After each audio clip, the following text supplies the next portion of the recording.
Hello बच्चों, कैसे हो तुम सब।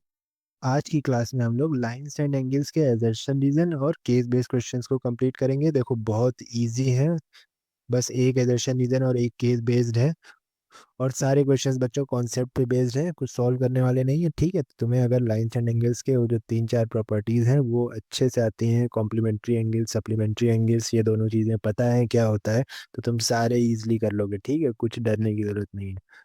तो चलो देखते हैं पहले असर्शन और रीजन। ये हैं तुम्हारे पहले असर्शन और रीजन के क्वेश्चंस। इनको कैसे सॉल्व करते हैं, इनके ऑप्शंस क्या होते हैं, ये तुम लोगों को पहले दो क्लासेस में बताया गया है, एक्सपोनेंट और परसेंटेज के क्लासेस में। ठीक है, तो अगर नहीं आता है तो उनकी असर्शन रीजन की क्लासेस की स्टार्टिंग की देख लेना, समझ जाओगे कैसे सॉल्व करते हैं। हम डायरेक्टली क्वेश्चन पे आएंगे। तो चलो इसका पहला क्वेश्चन, उसका असर्शन देखते हैं। इसमें कह रहा है कि two angles which form a linear pair are always supplementary. मतलब दो ऐसे एंगल्स जो तुम्हारे लीनियर पेयर फॉर्म कर रहे हैं। तो लीनियर पेयर बताओ क्या होता है। जब एक स्ट्रेट लाइन हो, ठीक है, उस पे एक ऐसे रे हो, कैसे भी हो, चाहे ऐसे भी हो सकती है, ठीक है, एक रे हो, तो वो हमेशा लीनियर पेयर फॉर्म करती है। ठीक है, यही होता है ना लीनियर पेयर। ये जो दो एंगल्स हैं इनको बोलते हैं लीनियर पेयर ऑफ एंगल्स। तो क्वेश्चन में बोल रहा है कि बच्चों ये दोनों एंगल्स हमेशा सप्लीमेंट्री होंगे। सप्लीमेंट्री मतलब क्या होता है, जिनका सम 180 डिग्री हो। तो बताओ इन दोनों का सम 180 डिग्री होगा ना। कॉमन सेंस है, क्योंकि ये स्ट्रेट लाइन पे है तो इनका सम तुम्हारा 180 डिग्री होगा। समझ गए। तो ये तुम लोगों ने पढ़ा भी है कि लीनियर पेयर हमेशा सप्लीमेंट्री होते हैं। तो ये पहला स्टेटमेंट तुम्हारा ट्रू हो जाएगा। फिर देखो इसका रीजन क्या है। रीजन में वही दे रखा है जो हमने यहाँ पे रीजन लगाया है कि any two angles sum of whose measures is 180 degree are said to be supplementary. मतलब कोई भी दो एंगल जिनका सम 180 डिग्री हो उनको हम सप्लीमेंट्री कहते हैं। यहाँ सप्लीमेंट्री एंगल की डेफिनेशन ही एज इट इज लिखी है, तो ये भी स्टेटमेंट ट्रू है। ठीक है, तो दोनों स्टेटमेंट ट्रू हो जाते हैं तो हमें कन्फ्यूजन होता है कि ए लगाएं कि बी लगाएं। तो हम कैसे चेक करते हैं, हम ऐसे चेक करते हैं कि इस रीजन का अगर हमने यूज़ किया है दर्शन में या फिर कुछ कनेक्शन है तो मतलब ए ऑप्शन लगाएंगे। ठीक है, मतलब रीजन करेक्ट एक्सप्लेनेशन है तो रीजन का तो यूज़ किया है ना। सप्लीमेंट्री एंगल क्या होता है उसी का यूज़ करके तो हमने पहले को ट्रू बताया है। तो यहाँ पे सही ऑप्शन तुम्हारा क्या हो जाएगा, option A. Both assertion reason are true, और रीजन तुम्हारा करेक्ट एक्सप्लेनेशन है दर्शन का।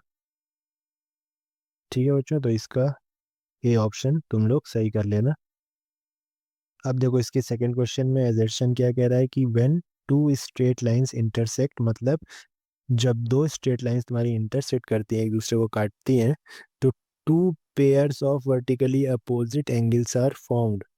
इसका मतलब देखो बच्चों, ये कह रहा है कि जब तुम्हारी दो स्ट्रेट लाइंस, एक ये हो गई मान लो, एक ये हो गई, ठीक है, जब एक दूसरे को काटती हैं तो जो तुम्हारे वर्टिकली अपोजिट एंगल्स के पेयर बनते हैं, वैसे तुम्हें यहाँ पे दो पेयर मिलते हैं। तो देखो कितने पेयर मिल रहे हैं, एक पेयर ये है ना, ये दोनों वर्टिकली अपोजिट एंगल हैं, ये वाले और ये वाले। तो ये तुम्हारा एक पेयर हो गया। पेयर मतलब होता है जोड़ा।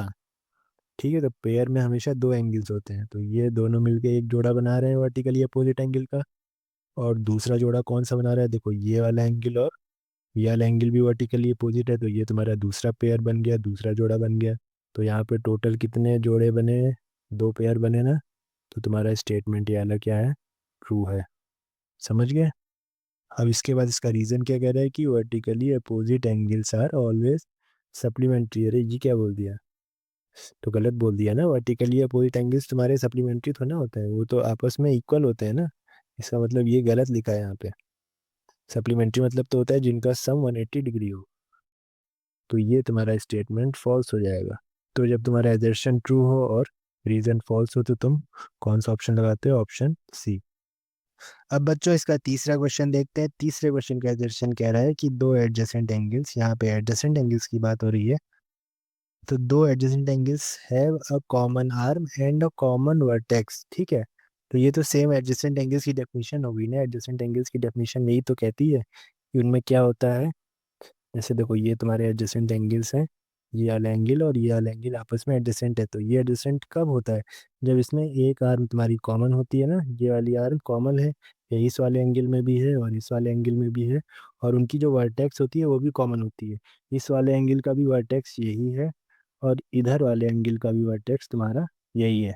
ठीक है, तो ये वाली स्टेटमेंट तुम्हारा ट्रू हो गया। उसके बाद बच्चों तुम लोग का रीजन बोल रहा है कि vertically opposite angles have a common vertex. जो तुम्हारे वर्टिकली अपोजिट एंगल्स होते हैं ना, उनकी भी वर्टेक्स कॉमन होती है, मतलब सेम होती है।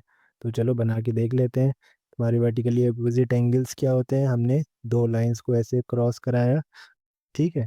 उसमें वर्टिकली अपोजिट एंगल्स कौन से हुए, ये वाला और उसके सामने वाला, ठीक है। तो इसमें भी देखो दोनों का जो वर्टेक्स है वो तो कॉमन है ना, इस वाले एंगल का भी वर्टेक्स यही है और इस वाले एंगल का भी वर्टेक्स यही है। तो इसी को बोलते हैं कॉमन वर्टेक्स। तो ये वाला रीजन जो है ये भी तुम्हारा क्या हो गया, ट्रू हो गया। तो रीजन एदर्शन दोनों ट्रू है, which means the answer could be A और कुड बी बी ऑल्सो। तो उन दोनों में से हम कौन सा चूज करेंगे, हम देखेंगे कि जो तुम्हारा रीजन है उसका एदर्शन में कोई काम है, उससे कोई लिंक है। तो बच्चों एदर्शन तुम्हारा एडजेसेंट एंगल्स की बात कर रहा है, रीजन वर्टिकली अपोजिट एंगल्स की बात कर रहा है। दोनों अलग अलग चीजें हैं, दोनों का एक दूसरे से कोई ज्यादा कनेक्शन नहीं है, ठीक है। इसका कुछ यूज नहीं है पहले वाले स्टेटमेंट को ट्रू बताने में। विच मीन्स तुम्हारा reason has no connection with assertion. Reason जो तुम्हारा है वो करेक्ट एक्सप्लेनेशन नहीं है एदर्शन का। तो इसमें हम सही ऑप्शन चूज करेंगे, ऑप्शन तुम्हारा बी, ठीक है। बहुत इजी था ये भी क्वेश्चन। चलो नेक्स्ट क्वेश्चन देखो। नेक्स्ट क्वेश्चन तुम्हारा ये बोल रहा है एजर्शन इसका कि two right angles are always complementary angles. तो ये तो बच्चों तुम्हारा फॉल्स हो गया ना। तुम्हारे जो राइट एंगल्स होते हैं, दो राइट एंगल्स, उनको तुम प्लस करोगे तो तुम्हें कितना मिलेगा, 180 डिग्री मिलेगा ना। और 180 डिग्री जिनका सम होता है वो कॉम्प्लीमेंट्री थोड़ी ना होते हैं, उनको हम लोग सप्लीमेंट्री एंगल्स बोलते हैं ना। अगर तुम्हें डेफिनेशन याद होगी तो इसका मतलब ये तुम्हारा जो स्टेटमेंट है ये तुम्हारा यहाँ पे फॉल्स हो जाएगा, ठीक है। यहाँ सप्लीमेंट्री होना चाहिए था। उसके बाद जो दूसरा रीजन है, an angle which is equal to twice its complement measure 60 degree. तो ये तुम्हारा देखो अच्छा क्वेश्चन है, इसको इम्पोर्टेंट लगा लो। इसमें तुम लोग कंफ्यूज हो सकते हो, इसका मतलब समझो। इसमें ये कह रहा है बच्चों कि एक ऐसा एंगल जो किसके बराबर है, इक्वल है अपने कॉम्प्लीमेंट के ट्वाइस, मतलब अपना उसका जो कॉम्प्लीमेंट्री एंगल है उसका डबल है वो, ठीक है। तो ऐसे एंगल का मेजर तुम्हारा 60 डिग्री होगा, मतलब 60 डिग्री एक ऐसा एंगल है, 60 डिग्री एक ऐसा एंगल है जो अपने कॉम्प्लीमेंट्री एंगल का डबल है, ठीक है। तो ये स्टेटमेंट तुम्हें चेक करना है। तो सबसे पहले 60 डिग्री का कॉम्प्लीमेंट्री एंगल निकाल लो। बताओ 60 डिग्री का कॉम्प्लीमेंट्री एंगल क्या होगा, 60 डिग्री का 30 डिग्री होगा ना, क्योंकि कॉम्प्लीमेंट्री एंगल का सम तुम्हारा कितना होना चाहिए, 90 डिग्री होना चाहिए। तो देखो 60 प्लस 30 तुम्हारा 90 होता भी है। तो जब तुमने ये चेक कर लिया तो अब ये चेक करो कि 30 का डबल करने पे, 30 को 2 से इंटू करने पे 60 आता है, हाँ बिल्कुल आता है। इसका मतलब तुम्हारा ये स्टेटमेंट भी सही है कि 60 डिग्री एक ऐसा एंगल है जो अपने कॉम्प्लीमेंट का क्या है, डबल है। तो ये स्टेटमेंट तुम्हारा ट्रू हो गया बच्चों, ठीक है। तो इसका ऑप्शन चूज करना है तो इजी है, पहला फॉल्स दूसरा true, which means correct option will be option number D. अब ये तुम्हारा लास्ट एजर्शन रीजन है, इसको पढ़ते हैं, ये भी बहुत इजी है। इसका मतलब है पहले एजर्शन का कि when two lines intersect such that they form an angle of 35 degree. इसका मतलब देखो तुम्हारी जब दो लाइंस इंटरसेक्ट करती हैं, मान लो तुम्हारी दो लाइंस ऐसे इंटरसेक्ट कर रही हैं और उनमें से कोई एक एंगल 35 डिग्री का बन रहा है, जैसे मान लो ये तुम्हारा 35 डिग्री बन रहा है, ठीक है। तो उसके बाद कह रहा है कि then its adjacent angle measures 55 degree. मतलब इसका जो तुम्हारा एडजेसेंट एंगल है, बगल वाला एंगल, इधर वाला एंगल या फिर इधर वाला, वो तुम्हारा कितना होगा, 55 डिग्री होगा, ये बोल रहा है। और उसका वर्टिकली अपोजिट एंगल मेजर करेगा 35 डिग्री। और इसका सामने वाला जो एंगल है उसका मेजर होगा तुम्हारा 35 डिग्री। ये क्वेश्चन में बोल रहा है कि कोई एंगल अगर दो लाइन के इंटरसेक्ट करने पे 35 डिग्री बन रहा है तो उसके सामने वाला भी 35 बनेगा और उसके बगल वाले कितने बनेंगे, 55 बनेंगे। तो इसको कैसे हम चेक करते हैं, तो वो सामने वाला तो 35 बनेगा ही क्योंकि वर्टिकली अपोजिट है। बगल वाला हम लोग कैसे निकालते हैं, एक्सरसाइज में हम लोग ने पढ़ा था लीनियर पेयर के यूज से, ठीक है। ये दोनों तुम्हारी लीनियर पेयर है ना, स्ट्रेट लाइन पे बन रहे हैं। तो ये 35 है तो ये कितना होगा, 180 में से हम माइनस करते हैं। तो 180 में से 35 माइनस करेंगे बच्चों, तो ये एंगल हमें 55 नहीं मिलेगा, ये एंगल हमें मिलेगा 145 डिग्री। ये भी 145 डिग्री मिलेगा, तभी इन दोनों का सम 180 आएगा। इसका मतलब तुम्हारा पहला वाला एदर्शन जो है वो हो जाएगा फॉल्स। ठीक, उसके बाद इसका रीज़न क्या दे रखा है कि vertically opposite angles are always equal. तो ये तो तुम्हारी प्रॉपर्टी ही है फोर्थ वाली। तो ये तो स्टेटमेंट एकदम एब्सोल्युटली ट्रू है। तो जब तुम्हारा एजर्शन फॉल्स हो जाए, रीज़न ट्रू हो जाए, तो हम कौन सा स्टेटमेंट, सॉरी कौन सा ऑप्शन चूज करते हैं? Option number D. तो इसका भी करेक्ट हो जाएगा ऑप्शन नंबर डी। ठीक है बच्चों, तो इसके एजर्शन रीज़न बहुत ईजी हैं। बस फोर्थ वाले क्वेश्चन का जो वो रीज़न था वो थोड़ा सा कॉम्प्लिकेटेड था, वो देख लेना। बाकी सब तुम अगर कॉन्सेप्ट क्लियर है तो अपने आप कर लोगे, पढ़ने की कोई ज़रूरत नहीं है। तो चलो बच्चों, हम लोग इसकी केस स्टडी भी देख लेते हैं। लास्ट क्वेश्चंस हैं ये इस चैप्टर के, और बहुत इजी क्वेश्चंस हैं। मेरे ख्याल से तो आने भी नहीं चाहिए इतनी इजी क्वेश्चन, लेकिन आएंगे तो तुम लोग तुरंत कर लोगे अगर तुम लोग को complementary, supplementary, vertically opposite angles ये सब पता है क्या होते हैं तो चलो इसको भी पढ़ते हैं। क्या बोल रहा है तुम्हारा केस स्टडी? इसमें कह रहा है कि Saumya sketched 4 straight lines all intersecting at point O. मतलब सौम्या खाली बैठी थी, उसने क्या किया, 4 स्ट्रेट लाइंस ड्रॉ की, सब जो है तुम्हारी पॉइंट ओ पे मिल रही है। देखो कौन कौन सी वो स्ट्रेट लाइन है। एक तुम्हारी ये हो गई, दूसरी स्ट्रेट लाइन ये हो गई, तीसरी स्ट्रेट लाइन ये हो गई, और फोर्थ स्ट्रेट लाइन ये हो गई। ठीक है, 4 स्ट्रेट लाइन हो गई, चारों तुम्हारी कहाँ पे मीट कर रही हैं? ये जो बीच में पॉइंट है इसका नाम है पॉइंट ओ। उसके बाद बोला है कि she studied the angles form due to the intersection of these lines and found. और उसको पता चला कि एंगल बी ओ सी तुम्हारा 90 डिग्री के बराबर है। इसका मतलब उसने क्या किया, वो बैठ के ये जो सारे एंगल्स तुम्हारे यहाँ पे बने हैं ना, ये एंगल, जितने भी एंगल्स तुम्हारे बन रहे हैं, उन सबको बैठ के कंपास से नापने लगी। और जब नाप रही थी तो उसे ये चीज़ का एहसास हुआ, ये चीज़ पता चली कि तुम्हारा जो एंगल बी ओ सी है, ये वाला एंगल, ठीक है, ये तुम्हारा 90 डिग्री बन रहा है। देखो तुम्हें देखने से भी लग रहा होगा ये 90 डिग्री है। ठीक है, तो ये तुम्हारा केस है। अब इस पे क्वेश्चंस ये बन रहे हैं तुम्हारे। जो पहला क्वेश्चन है वो कह रहा है कि which of the following is a pair of perpendicular lines. इसका मतलब ये है कि तुम्हें बताना है ऐसी कौन सी दो लाइंस हैं जो आपस में परपेंडिकुलर है। पेयर मतलब दो लाइंस। तो इस क्वेश्चन को तो तुम लोग देखते ही सॉल्व कर लोगे अगर तुम लोगों को पता है बच्चों परपेंडिकुलर लाइंस क्या होती हैं। परपेंडिकुलर लाइंस वो होती हैं ऐसी दो लाइंस जिनके बीच में जो एंगल बनता है वो 90 डिग्री बनता है। तो बताओ यहाँ पे बच्चों 90 डिग्री एंगल कहाँ बन रहा है? वो तो तुमको पहले से बता दिया गया ना क्वेश्चन में, ये तुम्हारा 90 डिग्री का एंगल है। तो जो दो लाइंस इन एंगल्स को बना रही है उनका नाम देखो। ये वाली लाइन बच्चों तुम लोग की देखो कौन सी है, सी और डी। और ये वाली लाइन तुम्हारी कौन सी है, बी और ए। ठीक है, तो सी डी और बी ए कौन सा ऑप्शन है?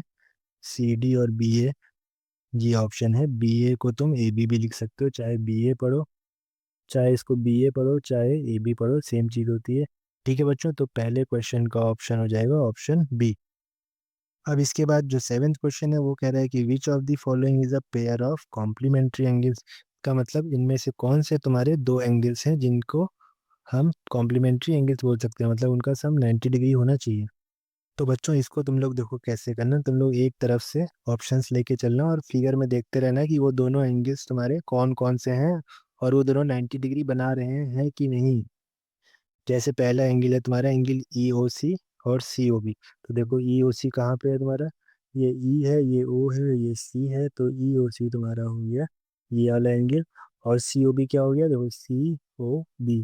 तो सी ओ बी तुम्हारा ये पूरा एंगल हो गया। तो ये तो देखो तुम्हारा 90 डिग्री से ज़्यादा हो गया ना, 90 डिग्री तो यही है तुम्हारा, ये एक्स्ट्रा हो गया। इसका मतलब पहला ऑप्शन तुम्हारा गलत है। इसके बाद सेकंड ऑप्शन देखो, सेकंड ऑप्शन है जी ओ एफ। तो एंगल जी ओ एफ तुम्हारा कौन सा है, जी ओ एफ, ये वाला एंगल है। उसके बाद F O H, F O H ये वाला एंगल है। तो ये दोनों भी मिलके देखो तुम्हारा 180 डिग्री बना दे रहे हैं, ये तो स्ट्रेट लाइन पे है। इसका मतलब ये ऑप्शन भी तुम्हारा रॉन्ग है। अब सी ऑप्शन देखो, इसमें एंगल ए ओ एच बोल रहा है। तो ए ओ एच तुम्हारा ये एंगल है। उसके बाद H O D, H O D तुम्हारा ये एंगल है। तो ये तुम्हारा देखो 90 डिग्री बना रहा है दोनों मिलके। एक लाइन ऐसे है तो दूसरी ऐसे हो जाएगी, ये पूरा तुम्हारा 90 डिग्री बना रहा है, परपेंडिकुलर है एक दूसरे के। इसका मतलब तुम्हारा राइट ऑप्शन होगा ऑप्शन नंबर सी। ठीक है, तो सी तुम्हें राइट मिल गया, तो डी तुम्हें चेक करने की कोई ज़रूरत नहीं है। अब नेक्स्ट क्वेश्चन, क्वेश्चन नंबर 8 क्या बोल रहा है कि which of the following is a pair of supplementary angles. अब तुम्हें सप्लीमेंट्री पहचानने हैं, पहले कॉम्प्लीमेंट्री पहचानने थे। तो सप्लीमेंट्री क्या होते हैं, जिनका सम तुम्हारा 180 डिग्री होता है। तो इसमें भी वैसे ही करो। ऑप्शन के हिसाब से चलो, पहला ऑप्शन उठाओ, उसके बाद चेक करो कि वो सप्लीमेंट्री है कि नहीं। तो ये क्या बोल रहा है पहला ऑप्शन, सी ओ ई और ई ओ एच। तो सी ओ ई तुम्हारा ये हो गया, और ई ओ एच तुम्हारा ये वाला एंगल हो गया। तो देखो ये पूरा तुम्हारा 180 डिग्री नहीं बना रहे ना, 180 डिग्री से कहाँ है, तो ये तो तुम्हारा पहला ऑप्शन रॉन्ग हो जाएगा। तो इसको हम लोग काट देते हैं। फिर सेकंड ऑप्शन में बी ओ एफ और F O H. B O F तुम्हारा ये एंगल है, और एफ ओ ए तुम्हारा ये वाला एंगल है। तो देखो ये दोनों जब मिल रहे हैं तो तुम्हारा एक स्ट्रेट लाइन बना रहा है ना, ये तुम्हारी, ये देखो बच्चों तुम लोग की स्ट्रेट लाइन हो गई। ठीक है, तो इसका मतलब इसका सही ऑप्शन होगा ऑप्शन नंबर बी। देन इसके बाद अब हम पहुंच गए हैं लास्ट क्वेश्चन पे। लास्ट क्वेश्चन में तुम्हारा वर्टिकली अपोजिट पूछ रहा है, जो तुम लोगों को पता है, विच of the following is a pair of vertically opposite angles. तो तुम लोग जानते ही हो क्या होता है जो आमने सामने होते हैं। तो देखो ई ओ ए और एफ ओ बी है। ई ओ ए तुम्हारा ये वाला है, और एफ ओ बी तुम्हारा ये वाला एंगल है। अरे वाह, यहाँ पे तुम्हारा पहले ही ऑप्शन सही हो गया। देखो ये एंगल और ये एंगल तुम्हारा आमने सामने है ना, वर्टिकली अपोजिट। इनके जो आर्म्स हैं ये आपस में अपोजिट रे बनाने चाहिए। देखो ये इसके अपोजिट ये है, इस वाली आर्म के एकदम अपोजिट ये है, तो इसका मतलब ये दोनों वर्टिकली अपोजिट होंगे। तो इसका तो सही ऑप्शन पहले ही हो गया। तो ये लास्ट के तीनों ऑप्शंस चेक करने की कोई ज़रूरत नहीं है तुमको। ठीक है, तो इस सारे क्वेश्चंस को केस बेस्ड में अगर ये वाले चैप्टर के क्वेश्चन आ जाए तो कैसे करोगे, बस तुम्हें ऑप्शन को उठाना है और उसमें चेक करना है कि जो क्वेश्चन पूछ रहा है वो ऐसा है कि नहीं। ठीक है बच्चों, तो केस बेस्ड भी खत्म, इसी के साथ ये चैप्टर भी हम लोग का खत्म, और उसी के साथ PT1 का तुम लोग का कोर्स भी खत्म, पूरे 3 दिन पहले। तो अगर तुम लोग बच्चों वीडियो देख रहे हो तो तुम लोग को एक बार फिर से याद दिला दें, लाइन्स एंड एंगल्स ज़रूर पढ़ के जाना। ठीक है, बहुत इजी और स्कोरिंग चैप्टर है। चलो ठीक है, फिर क्लास को एंड करते हैं। All the best for your exams. Okay, bye bye.